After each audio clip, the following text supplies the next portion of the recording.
দেখতে পাচ্ছ এই যে রোকিয়া ভান্ডার, এই যে একটা মুদিখানার দোকান, যেটা এই যে রোকিয়া ভান্ডারে অষ্টদা কি কি মাল নিয়েছে সেই বিষয় নিয়ে বলবো। তোমার নাম কি দাদা? আমার নাম কিতাবুল মল্লিক। তো এই যে অষ্টদা তোমার কাছ থেকে জিনিসপত্রটা নিল, সেই জিনিসপত্রটা একটু বলে শোনাবে। ঠিক আছে, আমাদের দোকানে বাজার করেছে, যেহেতু আমাদের এখানে সব রকম যাবতীয় যা মাল মুদিখানা লাগে আইটেম সবকিছু মানে একদম অল্প পয়সাতে পাওয়া যায়। ঠিক আছে, তো এই বাজারটা নিয়েছে, এখন 1000 টাকার বাজার আছে। একটু বলে শোনাবে, দুটো তিনটে একটু বলে শোনাবে। আচ্ছা বেশ। ও নিচে 1.5 কিলো সর্ষের তেল, 1 কিলো সাদা তেল, আর 2 কিলো মুড়ি, 1 কিলো চিনি, একটা রাজামেরি বিস্কুট, 100 গ্রাম চানাচুর, আর 1 কিলো সফেদ, আর একটা 100 গ্রাম কলগেট।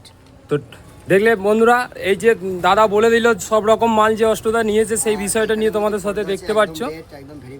এখানে কিন্তু রোকিয়া ভান্ডার যেটা বলা হচ্ছে বিঘা বাজার, আর বিঘা গ্রাম ঢুকতেই বাঁ হাতে পড়ে যাবে তোমার, বাঁ হাতে পড়ে যাবে। দোকানে সবসময়ের জন্য কাস্টমার আছে। এই যে রোকিয়া ভান্ডার তোমাদেরকে দেখাবো বন্ধুরা, এই রোকিয়া ভান্ডারের তোমরা চাইলে আসতে পারো অতি